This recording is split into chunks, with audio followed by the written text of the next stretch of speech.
Hello, and welcome to Stages of Learning the Cane, Implications for Instruction. My name is Rebecca Sheffield, and Donna Sauerberger and I are pleased to share with you this video, which has been excerpted from a recording of a longer workshop that we hosted called Step by Step, Systematic Cane Instruction. If you're interested in the longer workshop with a more in-depth discussion of motivation and teaching strategies, be sure to visit the recording on Donna's website at www.sauerberger.org/cane workshop. The following video covers the 4 stages of learning experienced by people learning to use a cane. And as you watch the video, you'll realize that 3 of these 4 stages can apply to learning many different skills, from walking with a long cane on a level surface to learning other physical skills, such as learning to use a cane to navigate stairs, or even learning a new hobby, sport, or teaching strategy. The 4th stage, proficiency, is unique to using the cane on level, which involves the ability to notice and deal with unexpected drop-offs and obstacles. In this video, we'll be listening to O&M instructors talk about what to expect and how to support learners in each stage of learning. If you are brand new to O&M, it may help to have at least had some experience receiving or providing instruction in using a long cane so that you can relate to the experiences shared by participants in the video. Also note that the content of this presentation is based on an article by Donna Sauerberger and Jean Borquin, published in 2010 in the Journal of Visual Impairments and Blindness. The article is titled Teaching the Use of a Long Cane Step by Step, Suggestions for Progressive Methodical Instruction. This article and even more excellent information about the stages of learning to use a cane are available on Donna's website. And with that, let's get started. All right, very good. So the first stage in learning a skill, especially a physical skill like this, is the beginner stage. And so we're gonna, the beginner is somebody who's just learning. They don't know what to do. So what would this kind of a student look like? What could you expect from them? How would you know, oh, this student's a beginner? What would they be showing or doing?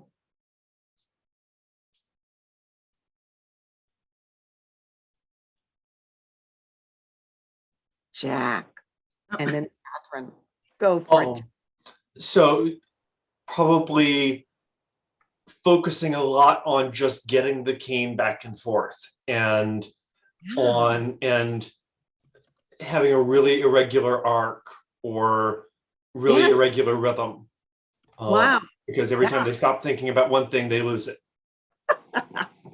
Wonderful. So their cane technique is not reliable. Sometimes the arc, you said the arc goes off or they're out of rhythm or whatever. Excellent, excellent. Catherine, did you have something that you wanted to? I think oftentimes what I notice is students are checking in, like, is this right? Is this it? Is this what it should look like? You know, they're really checking in as they're quite self-conscious, conscious of the awkwardness. Yes. Yeah. Fantastic. Fantastic. All right. Great. Michael? I was just going to say that the aha effect often happens when a person is first got a cane in their hand, like, oh, that cane just found that post and I would have run into it otherwise. And so they're learning what the purpose of the cane is. Exactly. Yeah. At this stage, they may not even know what the purpose of the cane is. And then they're finding out. Leah. Maybe they're still learning the different cane grips as well and where to position the cane. Right, exactly. All right. So in other words, they're still learning. I think one of you said that they're looking for to us for feedback. They need our, is this right? Is this right? Am I doing it right? They don't know how to do it right. Excellent. We kind of talked a little bit about expectations. What could we expect from them? What could we not expect from them? And I think some of you had already said, we're not going to expect proficient reliable cane skills yet, right? Right. Yeah. Some of you had said there might be irregular rhythm, in other words, they're not doing it right. reliably. And oh, sorry, I didn't raise my hand. Yes, Catherine, go ahead. Go. I apologize, but I was going to say that I noticed that sometimes students tend to focus on one aspect of the technique, right? And then not the comprehensive whole. So they'll find whether it's their hand centering or their arc and their hand is to the side, or they're not walking in step. So they usually pick a piece, right? Yeah. One little piece at a time. Exactly. Wow. Some of you have gone into the next part, which is to progress to the next stage.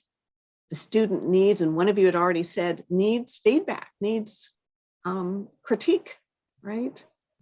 And was it Catherine who just spoke, who said they need to focus on one thing at a time sometimes? Oh, and Kylie. Thank you. Yes, good evening. I was going to say not going to feedback and critiques, but back to expectation. But the student's going to be apprehensive with the cane. Like they're not going to trust it yet. And then also when they find obstacles, they're going to be kind of jarred by it or scared, So it's like those apprehensive fears where they like first get the cane and then they have that aha moment. But it like takes some time. Yeah. Oh, beautiful, Kylie. Beautiful. All right. So feel free to chip anything in on past, but we're working now on what do they need? Jack, were you gonna? No, I was just gonna say that they don't really have a sense of where the tip of the cane is. Beautiful. That's something I've been running into a lot recently, where because their hand position is moving so much that they don't really have a sense of whether the cane is in front of them or off to the side of them, and I just had somebody walk past her cane and tumble down the stairs.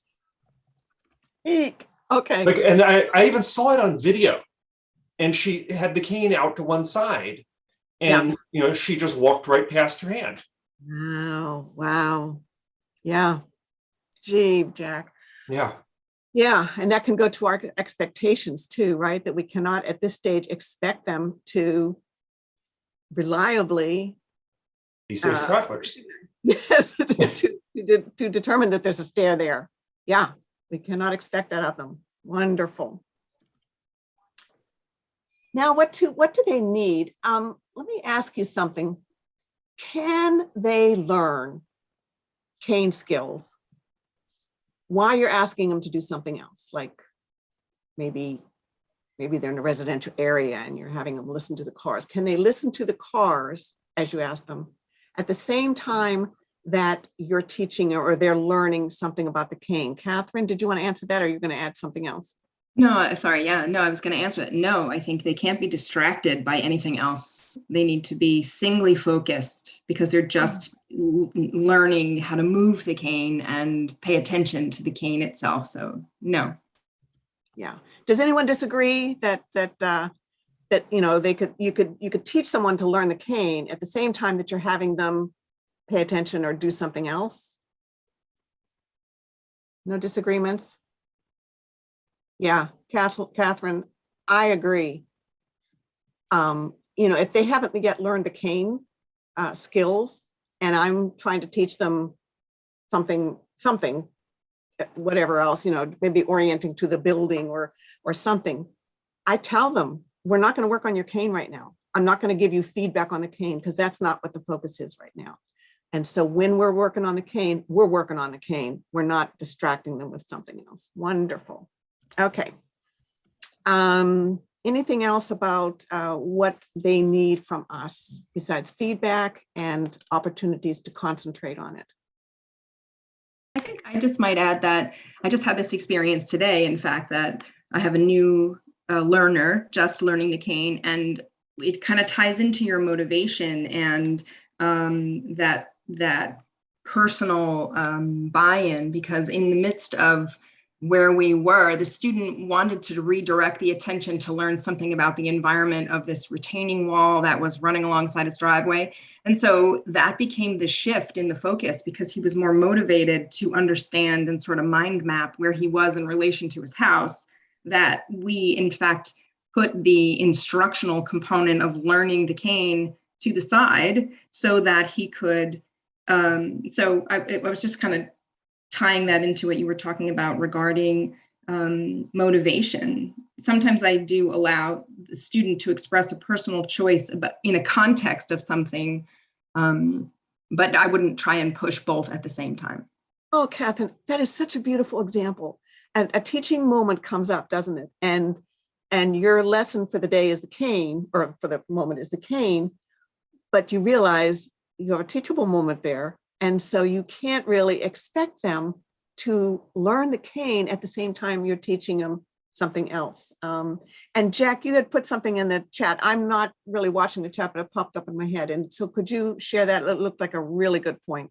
Sure. I was just, how much would you, if you were going to work on something else while they are still in the beginning stages, would you let them know, okay, so, I'm going to be monitoring for safety while we're doing this because, and also how would you put that so it's not putting them down saying, because your cane skills aren't really up to snuff, I'm going to be monitoring for safety. What would be a way that you would say that? That's such a beautiful, anybody have ideas? How would you say that to a student? And is there anything wrong with saying it that way? Because your cane skills are not yet protecting you and we're working on something else, I'm going to protect you. Is there anything wrong? I'm not going to focus on the cane skills right now. Yes, yes. And I'm going to provide, what I really like what you brought up is that you let them know that cane is not protecting them right now. They're still learning to use it, and that you will protect them. And so that they can go about and safely feel safe while they're exploring or whatever, looking at the curb or whatever Catherine was doing, knowing that the focus is not on the cane, and yet they're safe because you are there, and that they understand the cane at this point is not giving them any safety protection. Does anybody have any ideas about how to say that, or is there anything wrong with saying the way that Jack said it? I can tell you what I said today. Yes. Yes. I don't want to dominate, sorry. I love it. No, jump in. But what I said today was, let's look at this as a team. We'll put the cane aside so that we can focus on what's really interesting to you right now, because it was a useful bit of information, very relevant to, so I just said, let's explore this as a team and we'll go together, human guide. So that's kind of how I addressed it. And he was happy to, it showed him how to hold his cane in that sort of rest position. Yeah. And let's just explore this as a team. So you never said, I will protect you, but you offered. I didn't use that language. I'm sorry, I didn't hear you. Go ahead. Well, you offered him protection. You provided protection. You offered a way for him to explore while holding your arm. And that kind of implies safety. So you never had to say, look, honey, you're not safe right now with that cane. Let me protect you. But you just did it, huh? Right. And I was the substitutionary cane. That's right. You were what is it called? You were the mobility tool for the moment. Yeah, there you go. Right. Any other ideas on that? Jack, that's such a beautiful point. Angela and Chris have a hand raised. Thank you. I'm sorry. Yep. And then Eliza. Mm-hmm. I was just going to share that just letting them know that it's at this stage of their learning, it's difficult for them to be doing two things at once. So if they're focusing on their orientation, their cane skills are likely going to deteriorate. And so that they're aware of the process, just like if you compliment them, that's probably the same time they'll be out of step because we've distracted them. Beautiful. Thank you, guys. Eliza. Yeah, it depends too on the individual person. Like if it's a very nervous person, I do let them know up front, hey, I'm going to give you forewarning if you're going to come up to any sort of hazard in the environment. But if they're kind of gung-ho and explorative, I'll definitely be monitoring them, but more maybe in a guidance sort of way, and not so upfront, because they're kind of excited and off and going, and I don't know. So kind of gauging the individual and what information would be beneficial for them in traveling in that environment. Oh, very good, Eliza. Amy, and then Watts, Lori, and then we'll move on to the next section. Yeah, it was. This is Amy. As the same thing, I'll tell the student or client to trust. You're working on trusting your cane and reacting to your cane's information. So I'll use that kind of terminology of trusting the cane. But the same thing, I don't have all the answers. We're working as a team. It's my job to keep you safe. So I'm gonna keep you safe as you start to trust your cane consistently. Right. And at this point, can they trust their cane? Does the cane provide them the protect? No, right. So they need to know at this point, it's not really providing you, but it will. You can trust that it will. And Lori, when we talk about letting the student know that the cane is not going to protect them right now, but they're safe because you're there, sometimes they think they're safe because of their vision. And I also need to point out that may not be reliable either. Wonderful, wonderful. And boy, that's a whole thing to work with, isn't it? Learning to when it's reliable and when it's not. Jeannie, I wanted to move on to the next one. Did you, why don't we go ahead and say something, and then we're gonna go to the next. Okay, just real quick. I just was gonna say, like today I was telling a student, she wasn't reacting to the cane finding something in an unfamiliar location. And I was letting her know, like, it's okay to take your time. Because I think often, like, sometimes they're trying to please us. So letting them know, like, hey, if you find something, like, it's okay to stop or slow down and like, let's figure this out. So I just wanted to add that. Wow, nice. I'm glad you got a chance to speak up. All right. So we know what the student looks like. We know how to assess that this is a beginner because it has these characteristics. They're not consistent. They're looking for our feedback. We know what they need. They need our feedback. They need to be able to concentrate on it. And they need to be, when they're doing something else, they need our protection. They're not fully protected yet. Principles of teaching. I thought I'd go over some of these. This is based on research that Dr. Borkwin found for our article. And I found it most helpful, and for me, it was most enlightening. I knew nothing about this. First of all, of course, appropriate feedback. Studies have indicated that if the feedback is consistent and continuous, they learn less than when the feedback is less continuous. And of course, it's a good idea to start with a lot of feedback in the beginning. One of you had said how they're looking to us for feedback. How is this right, and whatever, and then backing off as it would be appropriate. The other thing that surprised me a lot was that if you have like a certain amount of time, let's say you're going to work for 60 minutes on learning a skill. If you spend 60 minutes solid, you're not going to learn nearly as much as if you take those 60 minutes into 10-minute segments, separated by at least 10 minutes to 6 hours.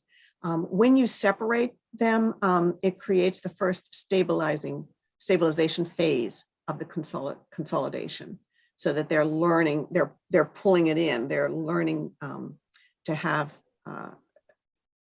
this in their brain. And also, if those sessions are separated by sleep, that's where they can process it and improve their speed and accuracy. So it's not a good idea to, all right, today we're going to learn the cane and tomorrow we're going to work on the next something else. But you intersperse these lessons with the cane with other things. And there's one more principle when you're doing that. It's the interference of skills. So that if you're teaching one thing, like for example, maybe hand position, and then they've got that. And so now you're working on being able to work, in rhythm with their feet. And what happens if especially if the one skill is similar to the first skill, is that at the end of the day, what they'll have, what they'll remember, what they'll process, what they'll keep for the next lesson is the last skill they learned. They won't necessarily learn the first one. And one of you had talked about singling out, the students like to single out and focus on one thing at a time. And I do as well. And I find that they may learn, for example, great hand position and their arms moving, holding still and everything's just right. And then I ask them to walk and now the hand is everywhere. And so what I do is I just, well, what would you do if that was the case? They've learned one thing, you've moved on to the next, and they're not, and the first one that you taught them is now not working. What would you do?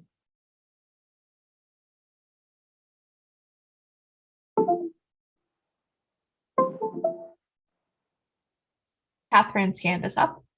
Oh, thank you. I'm so freaked out that my computer went off that I didn't notice. Catherine, what would you do? I would isolate the skill. That's what I would do. I would isolate the skill and allow that student some time to practice and regain that confidence to sort of maintain that particular skill. So I would isolate it. Great.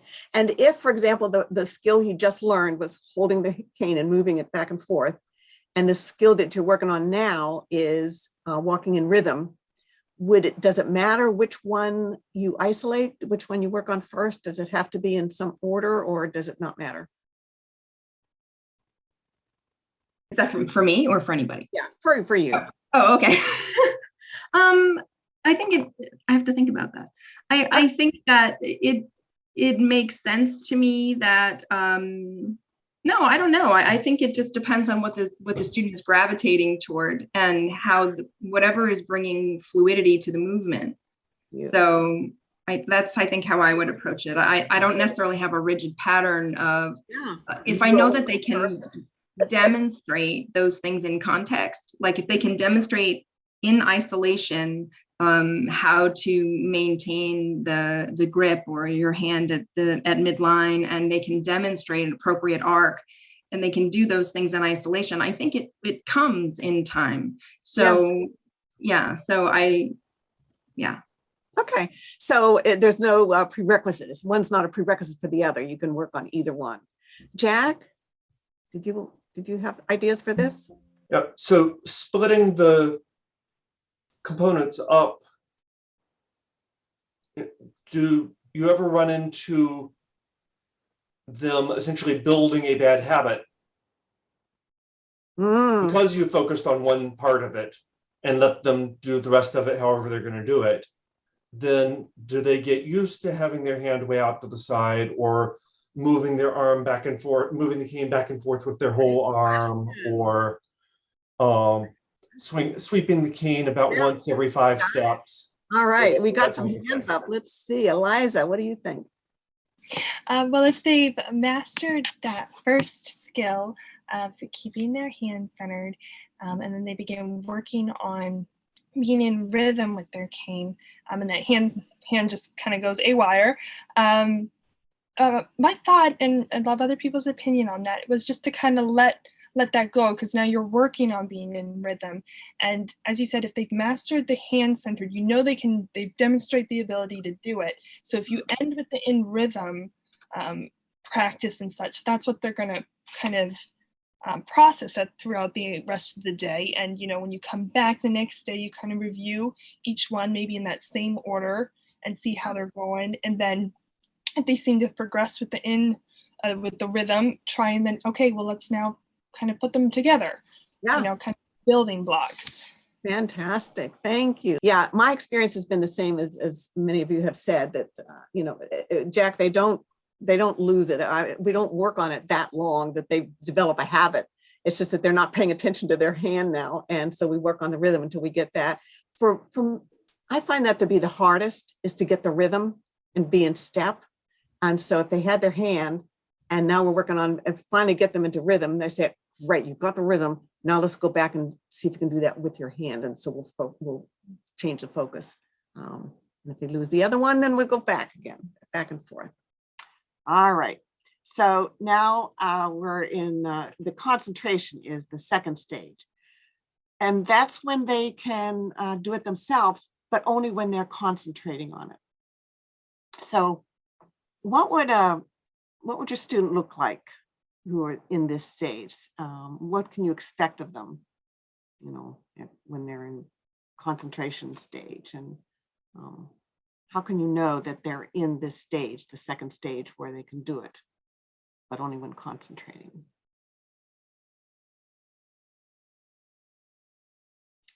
Jack, were you Ask raising them a quick question. Sorry.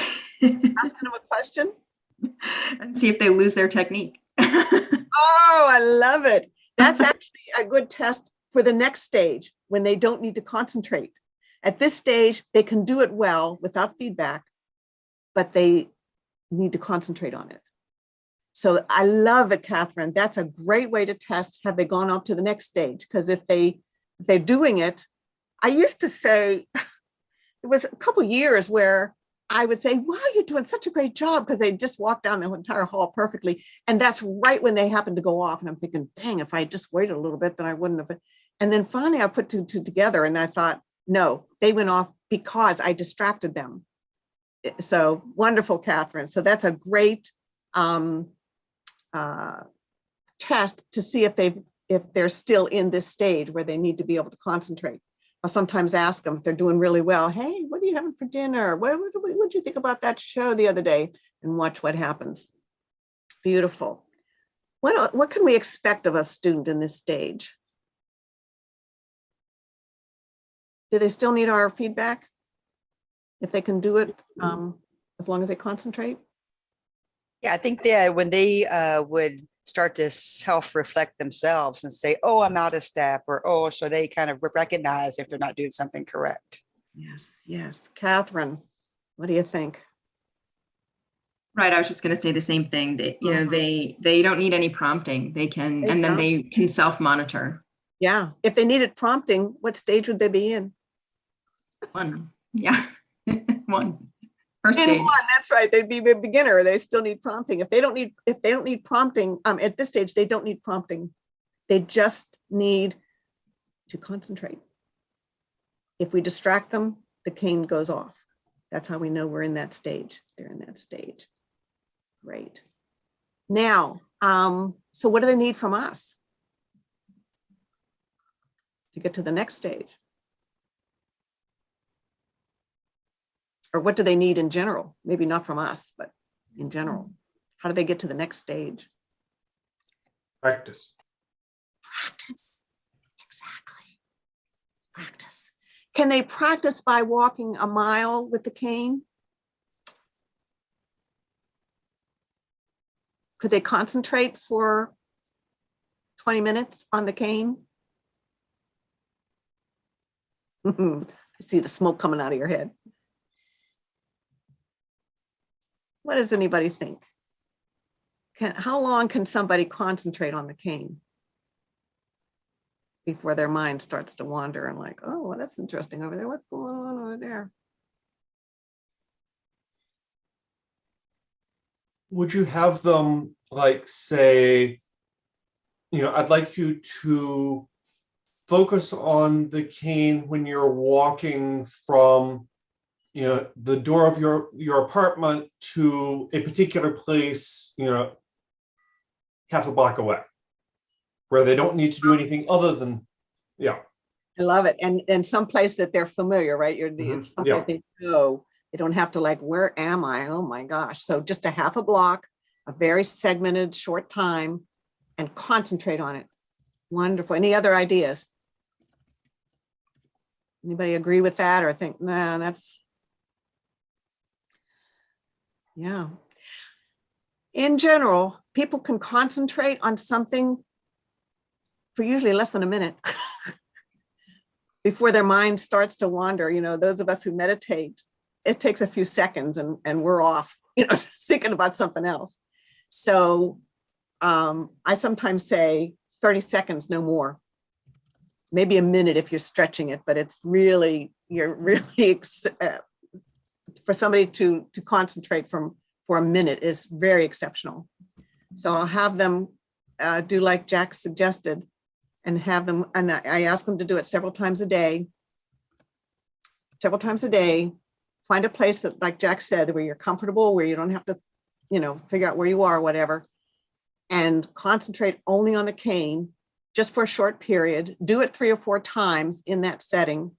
You know, stop, think about whatever you're going to think about. Okay, here we go. Concentrate, finish. Oh yeah, well, that was such a cool story. Oh, time to go.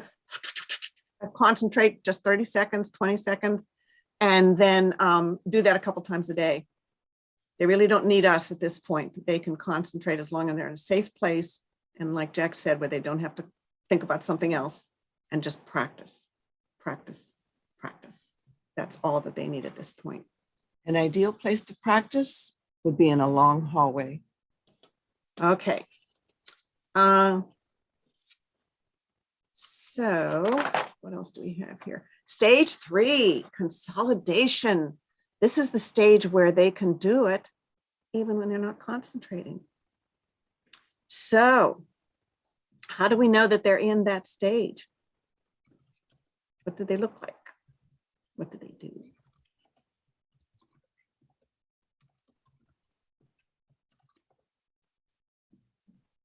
Oh, Catherine, and then Angela and Chris. I think it's just a natural part of their walking. They've got a rhythm and they're just in a Doing it. Yeah, they're just doing it. They're just doing it. Very good. Angela and Chris.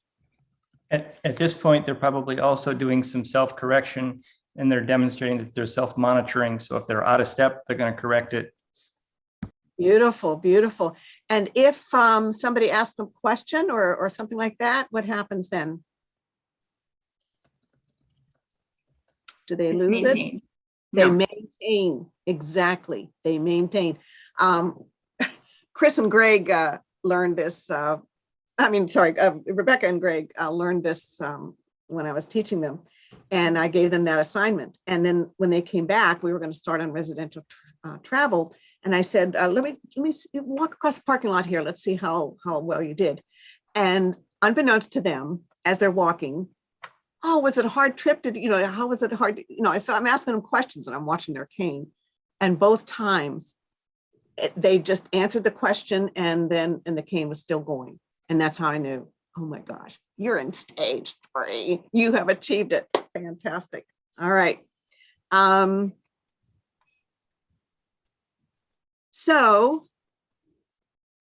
What does the student need to progress to the next stage? The next stage is where I've seen a lot of students who can move their cane. It's part of them. They can think about anything they want. It drops over an edge that looked flat, or they expected it to be flat, and they ignore that cane drop. So what do they need to do? The 4th stage is when they notice that. So what do we need to do to get them to that 4th stage? So would that also be part of the stage 3 assessment? That they can maintain it, but they don't always pay attention to it? Yeah, exactly. So, you're still in the 3rd stage. You're not up there yet. Excellent, Jack. Thank you. I forgot to talk about assessing what stage they're in. So how can we get them up to the next level where they're noticing the cane, especially those who have some vision? Somebody had mentioned before that a lot of them rely on a lot of vision, and sometimes that's not reliable. So how can we get to the point that they notice the cane even when their vision says it's flat or they're not expecting it to be there? They think of somewhere else.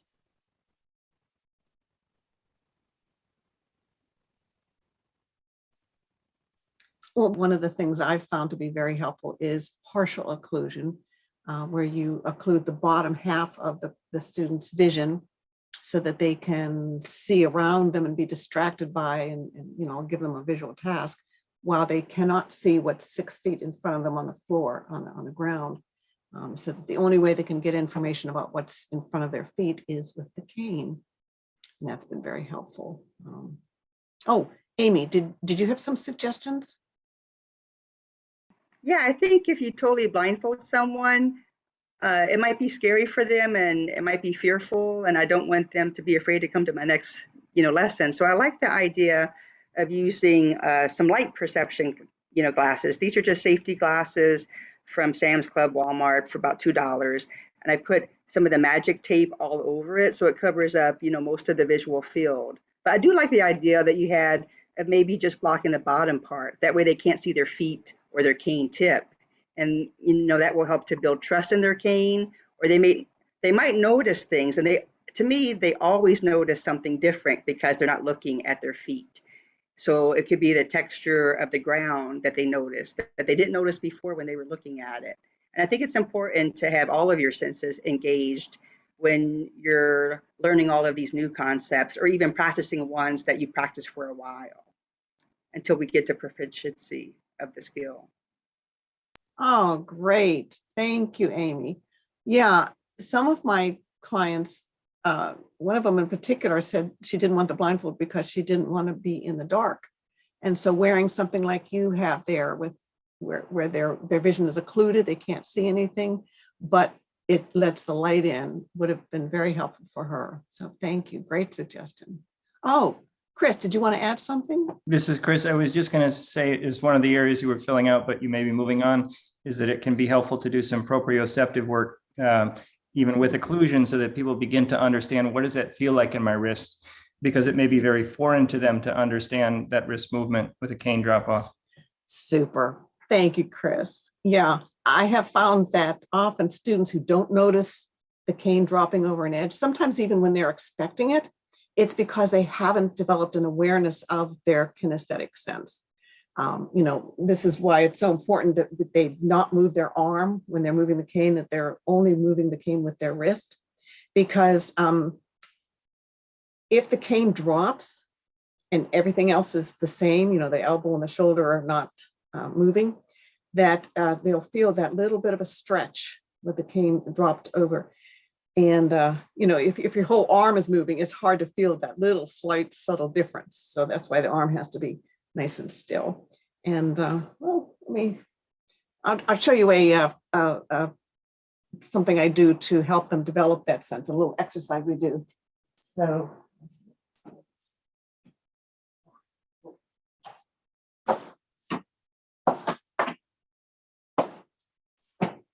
All right. So if they're walking along and they don't notice, especially with, usually research shows it's easier to feel the drop off if you're using constant contact, sliding the cane, than if you're using touch technique. But say they're using touch technique and it drops over the edge and they don't notice it. And I've had this happen even when they know it's there. They said they can't feel the difference. They can't feel the cane dropping over the edge. And I have found, just like Chris said, it's because they're not aware of their kinesthetic sense. So what I do, the exercise I do, is to have them, I have them stand on the edge of the curb, or if they really need some help, maybe a stair, so it's a higher drop off, a bigger difference. So I have them stand, if they're right-handed, I stand with the curb on their right, right on the edge of the curb, with the curb on their right, left-handed, opposite. And then I'm going to step back, but you can imagine I'm still standing on the edge of the curb. And have them put the tip of the cane on the top of the curb, right at the edge, and then just slide it just a half an inch and drop it over the edge. And if they're holding their arm still, they should feel that little bit of a stretch. And I don't tell them, now you're going to feel it in your wrist. I say, where do you feel that? Where do you feel, where do you notice the difference in those two positions, at the top of the curve and at the, down at the bottom of the curve? And so far, everybody has said, I feel it in my wrist. And but it's really subtle. And I say, yes, it is very subtle, but you have to pay attention. This is where it's all at, it's in the wrist. And so notice that. So anyway, so that's an exercise I do that helps them become aware of that drop off. Okay, well, I'm glad some of you shared your suggestions for getting students up to the 4th and final level of cane proficiency. Before we move on, I have a question for you. Remember, we've talked about stage one, the beginner stage, needing to have segments of cane training interspersed throughout the lessons with anywhere from 10 minutes to 6 hours, or maybe even overnight between those segments before resuming the cane training. And we said that during those segments of cane training and practice in stages 1 and 2, the student needs to be able to concentrate on the cane skills. We also said that between these segments, when you're working on cane training, you can work on other skills as long as they aren't too similar. And I use that time for all kinds of skills, including shorelining, orientation, and using landmarks and problem-solving skills, sensory awareness, etc. And we said that until they have achieved proficiency with the cane, when they're doing something else like these other activities, we provide for their safety. And some of you have said that you'll tell the student that they may be using the cane between these cane training segments of the lesson, but we tell them that we're not concentrating on the cane right now and that we are actually providing for their safety. If they are approaching a hazard and we think that their cane technique is not yet reliable enough to detect it, we're going to intervene. We may intervene. So my question is this: do you think we should blindfold the student during the cane training segments when they need to concentrate on their cane skills? What do you think? Oh, Amy, thank you. Great. All right. Well, so what do you think? Well, yes, I think it is a good idea to, and I do use a blindfold or occluded glasses during each lesson or some lessons. But I think when they are having that targeted intervention of really concentrating on a specific skill, I don't think they should be blindfolded because they need every ounce of input that they can rely on. And it's clear, and I need to be clear to the person that I'm working with that we're going to do this. I'm going to have you concentrate with all the senses that you have, including your vision. But then we'll have a little challenge part where we might use some a blindfold or some light perception glasses and see if you can still maintain that same thing. Wow. Thank you so much, Amy. So you think that blindfolding is an important part of your orientation mobility program, but not when they're concentrating on the cane skills. Great. Oh, Jeannie, do you want to share? Oh, yes.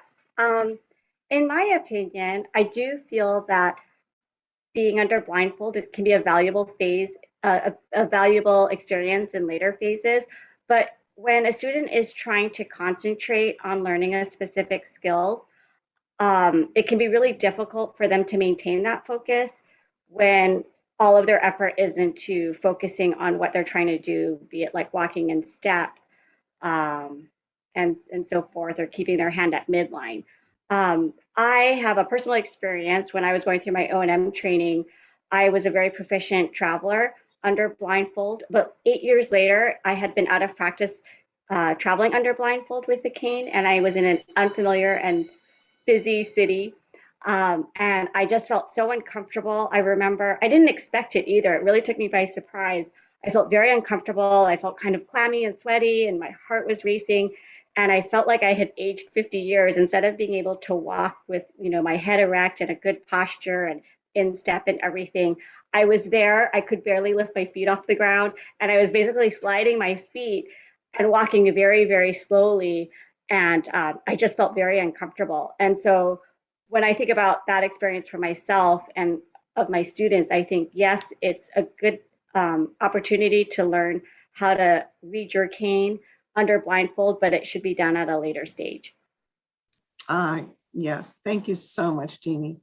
Yeah, I found the same thing. I used to blindfold my students when they were learning to use the cane, and it was very distracting. I remember one student in particular who had balance issues when blindfolded. I wish it had occurred to me back then to blindfold her when she can focus on the non-visual information or the problem solving or whatever it was that she was trying to learn using the blindfold experience to help her learn, and not blindfold her when during those intense segments of the lesson when she's learning to use the cane, at least until she's in stage 3. So We seem to agree then that blindfolding students who need to concentrate while learning to use the cane in stages 1 and 2 can be distracting and make it harder for them to advance to the next stage. But blindfolding and partial occlusion and the similar strategies are very appropriate for students in stage 3 who are trying to learn to notice and use the non-visual information that they get from the cane. Actually, this fits with a position paper that was recently approved by the Orientation Mobility Division, saying that occlusion should be introduced during stage 3 of learning the cane, when the students have mastered their cane techniques and can use the cane safely during distractible moments, which includes, blindfolding them and having them learn the non-visual information. All right, so thank you, everybody. Thank you very much. Rebecca, I think it's time for you to take us to the next segment, the next session. Okay, so the next segment is going to be a time for you to do a little brainstorming on your own based on what we've discussed so far. So what Donna has shared about motivation and what we've been discussing about the stages of the cane. We'd like you to think about what we've been discussing. Think about how these ideas already do or might in the future impact your learning and teaching, especially of cane skills. What are the benefits of these approaches that we've been discussing? And are there any limitations or challenges to including what we've been talking about in your practice? And we're going to give you about 2 minutes. So if you have a piece of paper or if you just want to think hard and remember your thoughts, after which point we're going to send you into breakout rooms to share your thoughts with a colleague. This is just an opportunity to, another way to reflect on your thinking is to share with someone else. So Donna is organizing the distribution of folks into groups. If everybody's ready, I will send you on your way. I think everybody's back. We'll give you a second to get through the warp of moving from one room to another. We have a few minutes on our agenda just to, for anybody who would like to raise their hand and open their mic or add to the chat, anything you thought was significant or particularly interesting, either in your own notes or in a discussion that you had with a colleague. And Leah. This is Leah speaking. I just wanted to say that it was just really great to meet with someone, because I'm a practicum student right now, so I'm still in the program. So it's great to talk to a professional that is an O&M instructor and talk about how I'm not like aware yet how to know what's like comfortable, like knowing what stage everyone is at and being able to talk to someone who's already doing it. It was, we had a great conversation. I can relate definitely as a practicum student myself, Leah. So, Jeannie? Oh, hello. I was with Kylie, and towards the end, we were just talking about how this has been really useful, because when you're in an O&M program or have gone through one, or you're reading textbooks, you learn all of the textbook skills, but you don't always learn, like, well, what do you do in these different scenarios and situations with real students in the real world with real experiences and everything. So this has just been really helpful, just what we've been discussing about, it's okay to focus on, one thing at a time, and, and like knowing about the different stages that students are in. Yeah, so we have a comment that came in from someone who is on a train. So I'm going to mispronounce her name, but Michexa says she had a great conversation. Got it right. Okay, about motivation and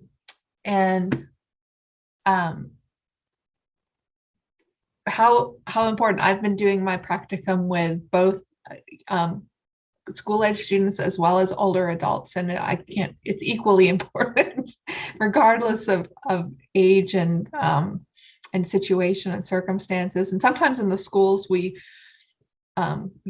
they don't have the choice to learn. And so finding that motivation can be hard. Be hard because yes, you have to go to O&M class, or the instructor has to be there. But anyone else have a discussion about motivation?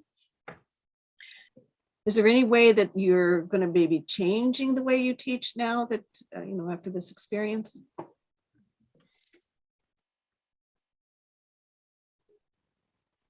One thing that I had a question about, it's sort of about motivation, but when you're working, I work 1 day a week right now at an Industries of the Blind affiliate. And so we're working with a lot of folks who have been visually impaired most of their lives.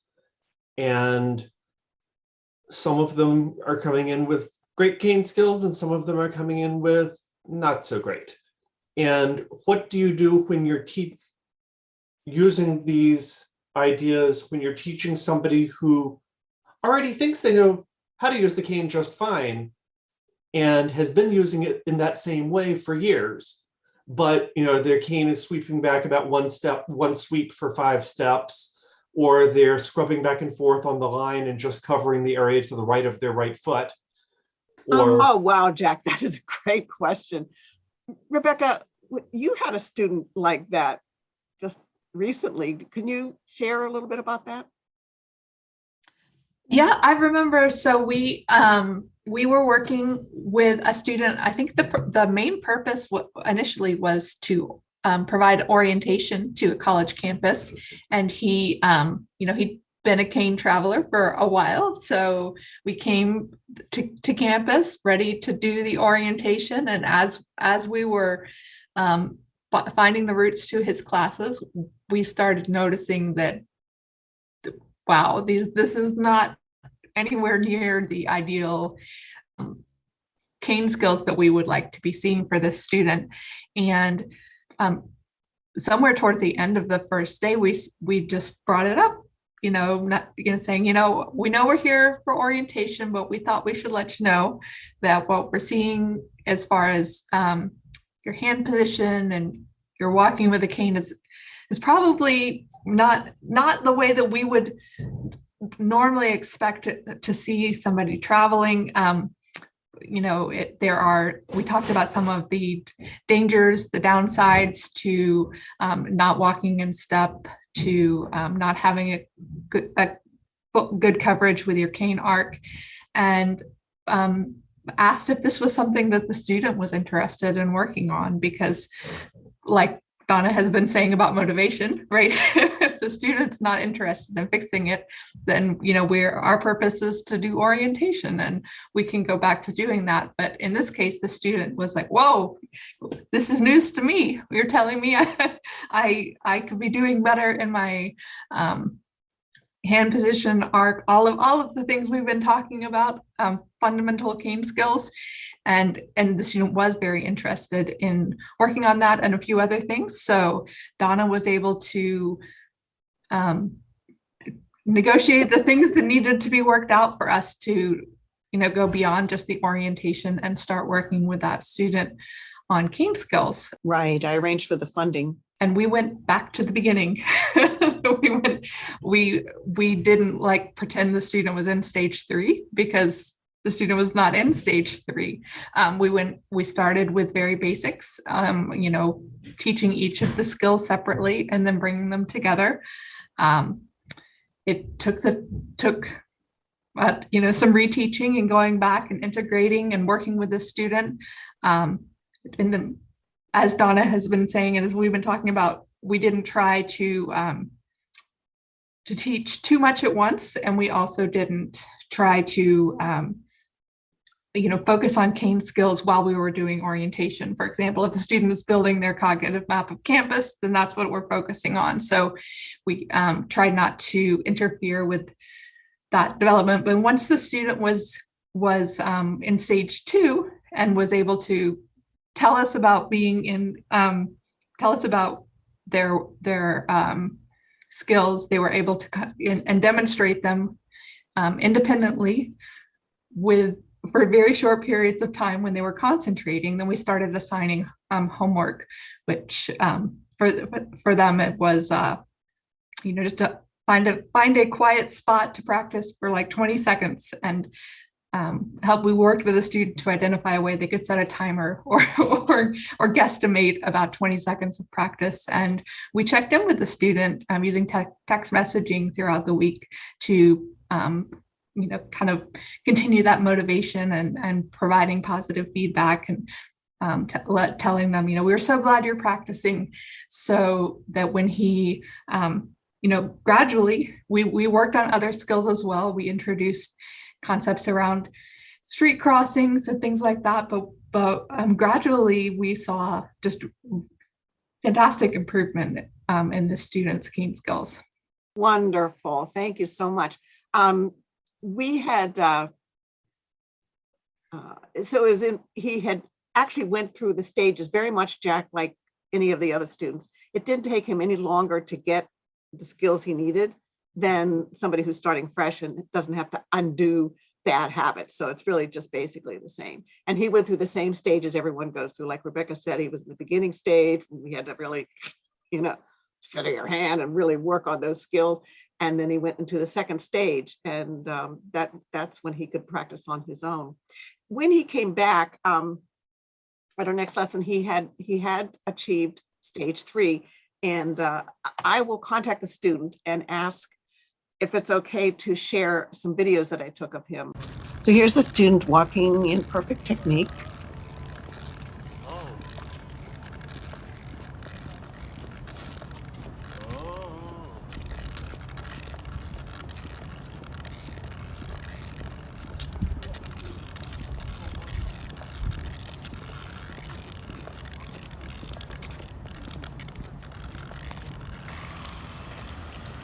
Your cane technique is perfect. Oh, wow. I was even thinking about it. Oh, cool. So it's just natural now, huh? Yep. Cool.